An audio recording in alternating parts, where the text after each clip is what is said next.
우리나라 교육법 얘기할 때 많이 좀 인용이 되잖아요.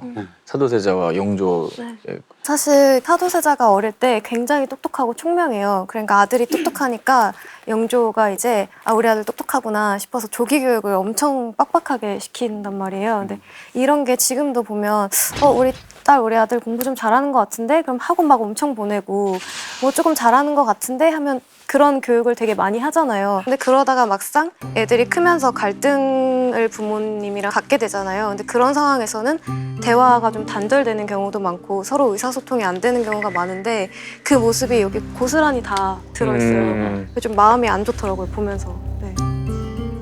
그런 의미에서 이 책을 저 부모들이 꼭 읽어보면 좋겠다고 생각하셨다면서요? 그 심리적 탄생이라고 들어보셨어요? 심리적 탄생이요? 네. 그 육체적 탄생은 엄마하고 이제 탯줄이 분리되는 순간 이루어지는데 그와 동시에 심리적 탄생이 이루어지는 건 아니라고 해요. 그러니까 0세에서 3세까지의 발달 과정 중에 아이가 이제 심리적으로 탄생을 하게 되는 거죠. 그 심리적 탄생에서 제일 중요한 건 대상 항상성이에요. 대상 항상성이라 함은 그러니까 엄마가 내 눈앞에 없어도 엄마를 내 마음에 담고 있을 수 있는 것. 그리고 또 한편으로는 엄마가 굉장히 지금 노여워서 화내고 나를 비난하고 있지만 그 엄마의 좋은 측면, 선한 측면을 아이가 마음속에 유지할 수 있는 것을 말해요. 그러니까 그 경험을 토대로 해서 아이는 세상을 살아나가거든요. 근데 아동기 초기에 이 대상 항생성이 잘 발달이 안 되면 굉장히 많은 문제가 발생할 수 있어요. 자기가 어디서부터 어떻게 해야만 버림받지 않을 수 있을지, 어떻게 해야만 사랑받을 수 있을지 이런 거에 대한 개념을 아이가 형성할 수 없기 때문에 그래요. 그런 맥락에서 사도세자의 경우에는 굉장히 어렸을 때부터 발달 외상이 있었을 것으로 추정이 되고 그것이 어떠한 영향력을 행사하는지를 되게 잘 보여주는 그런 책이 아닐까 싶어요.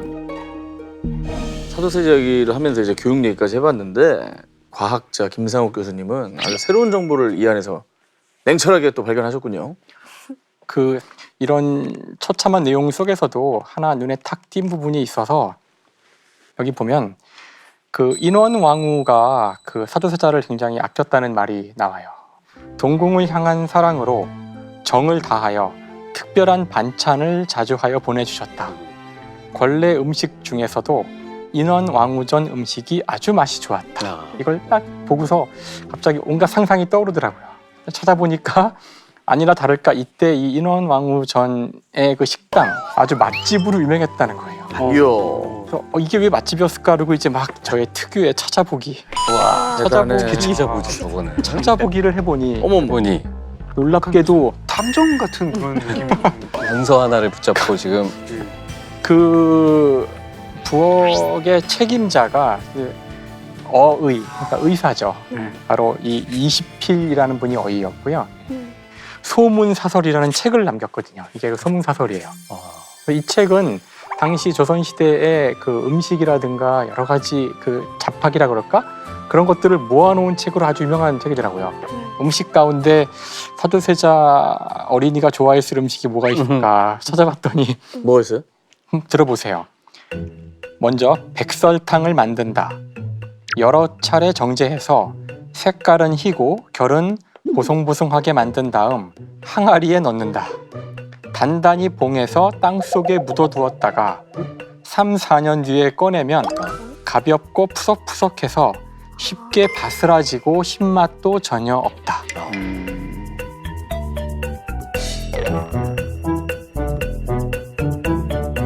솜사탕이 나와요. 어머, 우와, 진짜요? 솜사탕이 있다고? 솜사탕을 이제 연백당이라고 썼는데 여기는 우와. 그러니까 아이들이 좋아했을 수 있죠. 이런 것도 손이 있고. 많이 가네요. 3, 4년을 묵혀야 그러니까 이게 되니까. 굉장히 정성이 들어간 발효 음식이네. 음식이고. 무슨 타레? 카레. 저도 그게 인사동에 인사동 그런 카레. 거가 아니고. 용수염 카레 그런 게 아니고. 카레. 근데 이렇게 네. 저 맛있는 걸 먹었잖아요. 그 할머니잖아요, 인원왕후가. 할머니 해주신 음식 먹고 이렇게 살이 많이 쪘어요. 그걸 그렇게 미워했대요, 그조가. 너 왜 이렇게 뚱뚱하냐고. 왜 이렇게 자기 관리 못해? 본인은 채소만 먹거든요.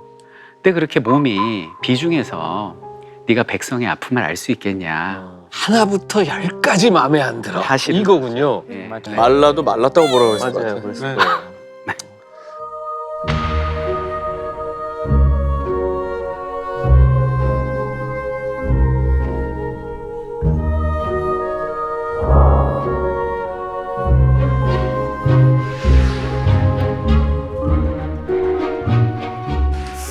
해경궁 홍씨 이야기를 우리가 안 할 수가 없는데 저는 읽다가 가슴에 이렇게 툭 떨어지는 그 문장들이 좀 있었는데 하나는 나로 인하여 우리 집안은 일이 되었다. 내가 세자빈이 되면서 모든 불행이 시작된 것 같다라는 그 자기의 어떤 부채의식.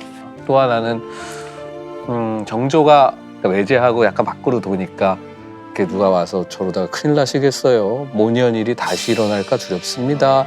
그 얘기를 딱 듣자마자 완전히 그냥 버튼이 눌린 것처럼 그냥 패닉으로 팍 빠지거든요. 이 해경궁 홍씨가. 그런 거를 볼 때마다 이 사람은 정말 마음속에 정말 트라우마가 깊이 남아서 있었던 것이구나라는 생각을 했는데 이게 그 해경궁 씨 마음을 이렇게 쭉 따라가면서 굉장히 철렁철렁할 때가 많았었는데 그 6월에 그 경모군께서 학질에 걸려서 병환이 나셨는데 망고에 없는 일을 겪으니 차라리 그 병으로 돌아가셨으면 하더라라는 자기 심경을 얘기를 해요. 그러니까 그게 사실은 가장 모두를 위해서 좋은 결과라고 생각했던 것 같은데 어떻게 보면 가슴 철렁하고 되게 모질게 느껴질 수도 있지만 오죽하면 이런 생각까지 했을까 싶어요. 오죽하면이다. 네. 오죽하면. 이게 사건이 다 지나간 다음에 60이 넘어서 쓰기 시작해서 70이 넘어서까지 쓰셨는데 이 텍스트상으로 그 연도 같은 것을 또박또박 기억하고 남기잖아요. 그렇다면 메모를 충실히 해 주셨고 이 일들을 겪으면서 내가 언젠간 이것을 기록하리라 라는 생각을 하셨던 것 같아요. 그게 어떤 인간이 그 다른 동물들하고 좀 다른 나의 억울한 사연 혹은 너희들이 알아야 할 사연을 내 기록으로 남기리라 한 그 마음이 뭔가 시사하는 바가 있는 것 같다는 생각을. 네, 굉장히 뭐 격동의 세월을 지내시면서 되게 많은 트라우마를 경험했을 수밖에 없을 것 같고요. 어떻게 보면 사도세자 못지않은 고통을 경험하셨을 것 같아요. 근데 여기서 둘이 굉장히 다른 양상을 보이잖아요.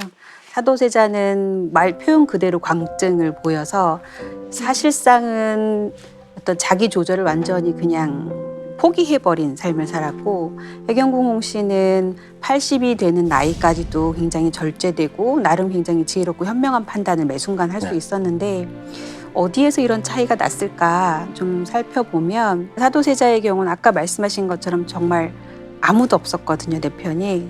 근데 해경궁 홍씨는 천만다행이게도 자기 친정이 그래도 건재하게 있었고 거기에 선의궁이 예뻐했고 또 영조가 편애를 했잖아요, 해경궁 홍씨를. 거기에다 자녀도 있었고 이런 식의 지지체계가 해경궁 홍씨에게는 굉장히 큰 힘이 되지 않았을까 싶어요. 그러니까 조금 더 궁극적으로는 외상후 성장이라는 걸 이루어낼 수 있게 만드는 가장 중요한 보호 요인이 지지체계거든요.